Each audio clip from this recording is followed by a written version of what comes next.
Hello friends, welcome to my YouTube channel. आज अपन बात करने वाले हैं बायोलॉजी के महत्वपूर्ण 300 प्रश्नों के बारे में, जिसमें से अपन ने कुछ प्रश्न पहले बात कर लिया है। तो अपन नेक्स्ट क्वेश्चन पे चलते हैं। अगर आप हमारे यूट्यूब चैनल पर नए हैं तो हमारे यूट्यूब चैनल को सब्सक्राइब कीजिए। अगर वीडियो अच्छा लगे तो लाइक कीजिए। तो चलते हैं नेक्स्ट क्वेश्चन की तरफ। तो अपना नेक्स्ट क्वेश्चन है, प्रकाश संश्लेषण की क्रिया में क्या बाहर निकलता है। जो प्रकाश संश्लेषण होती है उसकी क्रिया से जो निकलता है, बाहर क्या निकलता है, मतलब जो पौधों के अंदर जो प्रकाश संश्लेषण की क्रिया होती है तो वो क्या छोड़ते हैं, उससे क्या निकलता है। तो उससे निकलता है ऑक्सीजन। क्या निकलता है? ऑक्सीजन। प्रकाश संश्लेषण की क्रिया कब होती है? जो प्रकाश संश्लेषण की क्रिया होती है जो दिन में होती है, रात में होती है, कब होती है?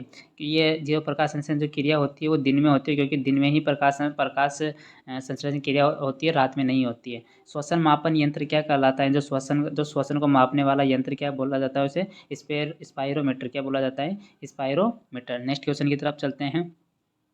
प्रकाश संश्लेषण में हरे पौधों द्वारा कौन सी गैस छोड़ी जाती है? जो प्रकाश संश्लेषण होता है तो हरे पौधों के द्वारा कौन सी गैस छोड़ी जाती है? तो क्योंकि जो सूखे पौधे होते हैं वो कोई भी गैस नहीं छोड़ते हैं, जबकि जो हरे पौधे होते हैं वो गैस छोड़ते हैं। तो कौन सी गैस छोड़ते हैं? वो ऑक्सीजन। कौन सी गैस छोड़ते हैं? ऑक्सीजन। जो फलों को पकाने वाला हार्मोन कौन सा है? जो फलों को तोड़ने के बाद उसे पकाया जाता है वो कौन सा होता है? इथाइलिन। कौन सा होता है? इथाइलिन। ये एक गैसीय फॉर्म में होता है। कौन से फॉर्म में होता है? गैसीय फॉर्म में। नेक्स्ट क्वेश्चन की बात करते हैं अपन कि पादप रोगों का सबसे उत्तरदायी तो कारक कौन सा होता है? जो सबसे ज़्यादा कारक होता है वो होता है फफूंद। फफूंद जो होता है पौधों के अंदर सबसे ज़्यादा होता है। नेक्स्ट क्वेश्चन की बात करते हैं अपन, पौधों की लंबाई में वृद्धि के लिए क्या आवश्यक नहीं है? इसमें बोल रहा है कि कौन सा आवश्यक नहीं है जो पौधों के लिए नहीं होता है। इसमें जो पौधों की वृद्धि के लिए होता है नहीं होता है वो सोडियम नहीं होता है, बाकी जो 17 तत्व एलिमेंट होते हैं वो होते हैं। प्रकाश संश्लेषण क्रिया में मुक्त होने वाली ऑक्सीजन, जो प्रकाश संश्लेषण की क्रिया से जो मुक्त होने वाली ऑक्सीजन होती है वो कहाँ से आती है? वो जो आती है वो जल से होती है, जिससे जल का वाष्पोत्सर्जन होता है। जल का वाष्पोत्सर्जन होता है और उसी से क्रिया मिलती है। नेक्स्ट क्वेश्चन की तरफ चलते हैं अपन। किस यंत्र के द्वारा तने की वृद्धि दर सही रूप से मापी जाती है? जो तने की वृद्धि जो मापने वाला यंत्र जो होता है उसका नाम क्या है? उसका नाम होता है ऑक्जेनोमीटर। क्या होता है? ऑक्जेनोमीटर होता है।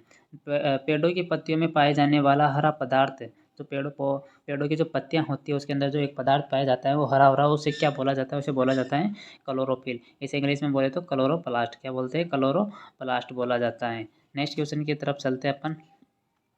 पेड़ पौधे का खाना तैयार करने की प्रक्रिया क्या कहलाती है? जो पेड़ पौधों से जो खाना तैयार करते हैं वो फोटोसिंथेसिस कहलाती है। जो फोटोसिंथेसिस होती है यही प्रकाश संश्लेषण होता है। क्या होता है?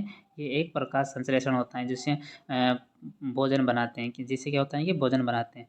कौन सा हार्मोन बोने पौधों को लंबा कर देता है तथा फूल बनने में मदद करता है? जो एक तो फूल बनने में मदद करता है तथा जो पौने पौधे होते हैं उसको लंबा कर देता है, वो कौन सा हार्मोन है? वो हार्मोन है जिब्रेलिन। जिब्रेलिन जो होता है पौधे को लंबा भी कर देता है तथा उसमें फूल फूल बनने में मदद भी करता है।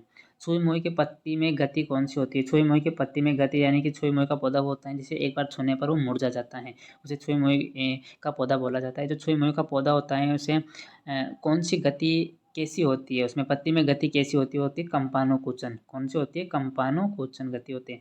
खेरा रोग फसल से संबंधित है। खेरा रोग कौन सी फसल से है? धान से। जो खेरा रोग जो होता है वो नेने ने खो जाता है। किसने खो जाता है? नेने ने। YL नेने, ये बोला जाता है YL नेने ने, इसने खो जाता है। खेरा रोग किसके कारण होता है? ये जिंक की कमी के कारण होता है। किसकी कमी के कारण होता है? जिंक की कमी के कारण। नेक्स्ट क्वेश्चन, चाय में लाल रस्ट रोग किसके कारण होता है? जो चाय में लाल रस्ट रोग होता है वो किसके कारण होता है? वो होता है हरे शैवाल के कारण। किसके कारण होता है? हरे शैवाल के कारण। नींबू का जो कैंकर रोग होता है वो किसके कारण होता है? कैंकर रोग जीवाणु के कारण होता है। और जो कैंकर होता है जेंतोमोनास रोग होता है एक जीवाणु, ये टिट्री साई वाला रोग होता है। मीलीबग किस फसल से संबंधित है? जो मीलीबग जो होती है सरसों के अंदर नुकसान पहुंचाती है, ये मीलीबग। गेहूँ से संबंधित रस्ट रोग पर कार्य करने वाले वैज्ञानिक कौन हैं? जो गेहूँ की रस्ट रोग पर जो कार्य करता था वो कौन सा वैज्ञानिक था? वो होता है केसी मेहता। इसी ने रस्ट पर रोग पर कार्य करने के गेहूँ पर कार्य गेहूँ में संबंधित रस्ट रोग जो होता है, गेहूँ के अंदर 3 प्रकार के रस्ट रोग होते हैं। एक तो पीली, ब्राउन, ये सब रोग होते हैं। अग्नि निर्जा रोग किससे संबंधित है? अग्नि निर्जा जो होता है ये सेब के अंदर होता है। किसके अंदर होता है? सेब के अंदर। और जो सिट्रस कैंकर होता है ये नींबू का एक रोग होता है। अभी अपन ने बात की थी सिट्रस कैंकर की, जो नींबू के अंदर होता है। आगे नेक्स्ट क्वेश्चन की तरफ चलते हैं।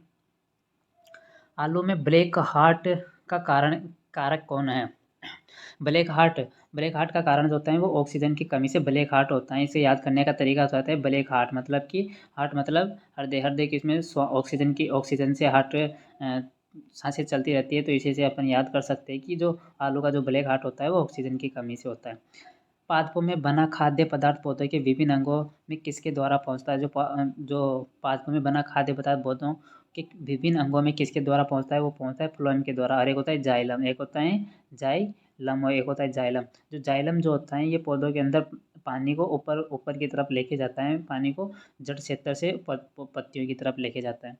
डेसिबल किसे मापने के लिए प्रयोग में लाया जाता है? जो डेसिबल जो होता है वो वातावरण में ध्वनि को मापने के लिए काम में लिया जाता है। ये 120 180 ऐसे डेसिबल इसको मापा जाता है।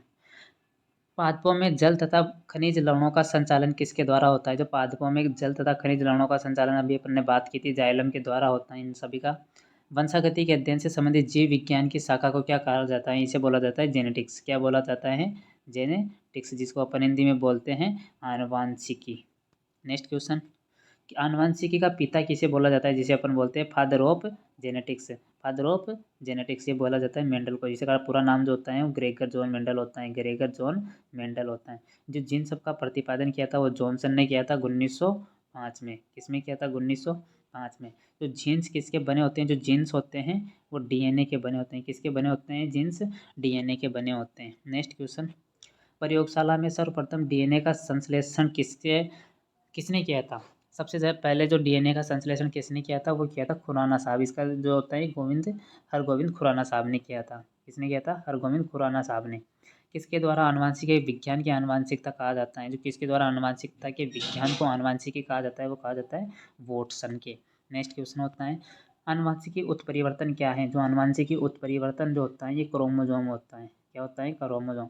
सेल नाम किस वैज्ञानिक ने सर्वप्रथम दिया था? जो सेल नाम दिया था, सेल बोले तो ये होता है सेल बोले तो कोशिका। क्या होती है? कोशिका। ये किसने दिया था? रॉबर्ट हुक ने। ये जेट के अंदर पूछा हुआ क्वेश्चन है 2021 के अंदर। नेक्स्ट क्वेश्चन की बात करते हैं अपन कि कोशिका में प्रोटीन संश्लेषण कहाँ होता है? जो कोशिका में प्रोटीन संश्लेषण होता है वो कहाँ पर होता है? राइबोसोम। राइबोसोम ही एकमात्र ऐसा है जिसमें प्रोटीन का संश्लेषण होता है। नेक्स्ट क्वेश्चन की बात करते हैं अपन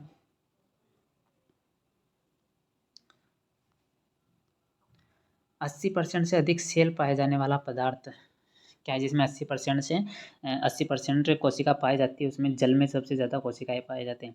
गोल्जिकाई का प्रमुख कार्य क्या है? जो स्त्राव करना है। क्या करना होता है? स्त्राव करना। किसकी उपस्थिति के कारण पादप कोशिका और पशु कोशिका में अंतर पाया जाता है? जो पादप कोशिका जो होती है और पशु कोशिका को जो होती है इसमें किसके अंदर पाया जाता है? कोशिका भित्ति। कोशिका भित्ति ये बोले तो अपन इसे बोल सकते हैं अपन सेल मेम्ब्रेन। क्या बोलते हैं? Cell membrane. जो ये दोनों होती है यही इसके अंदर अंतर विभेद कर सकती हैं पादप एंड जंतु कोशिका में। पादप में तो जो पादप में कोशिका भित्ति होती है वो बनी होती है सेल्यूलोज की। किसकी होती है? सेल्यूलोज की। जबकि जो पशुओं में जो बनी होती है वो अलग अलग तरीके से बनी होती है। किसी में काइटिन, किसी में किसी से बनी होती हैं। नेक्स्ट क्वेश्चन की बात करता हूँ कौन सा अंगक प्राय जंतु कोशिका में उपस्थित नहीं होता है? जो लवक जो होता है जंतु कोशिका में उपस्थित नहीं होती हैं। जो डीएनए का कोशिकांग रखता है वो माइटोकॉन्ड्रिया होता है। और जो कोशिका व आणविक जीवन विज्ञान केंद्र कहाँ स्थित है? ये होता है हैदराबाद के अंदर। कहाँ है? हैदराबाद के अंदर। पत्तियों का हरा रंग जो होता है क्लोरोप्लास्ट या क्लोरोफिल अपन ने बात की थी। जीव द्रव्य शब्द का प्रयोग सर्वप्रथम पुरकिंजे ने दिया था। किसने दिया था? पुरकिंजे ने। कोशिका की क्रियात्मक गतिविधि किसके द्वारा नियंत्रित करते हैं? वो करते हैं केंद्रक के द्वारा। किसके द्वारा करते हैं? केंद्रक के द्वारा। नेक्स्ट क्वेश्चन, जीव द्रव्य जीवन का भौतिक आधार है। ये कथन किसका है? ये कथन दिया था एक्सले ने। फूलों और बीजों को विभिन्न प्रकार से आकर्षक रंग कौन सा प्रदान करता है? वो करता है क्रोमोप्लास्ट। कोशिका की आत्महत्या की थैली बोला जाता है लाइसोसोम को। कोशिका की आत्महत्या की थैली बोला जाता है। जीवन का से भौतिक आधार क्या है? जो जीवन का भौतिक आधार होता है वो प्रोटोप्लाज्म होता है। न्यूक्लियस की जो खोज की थी सर्वप्रथम वो ब्राउन ने की थी।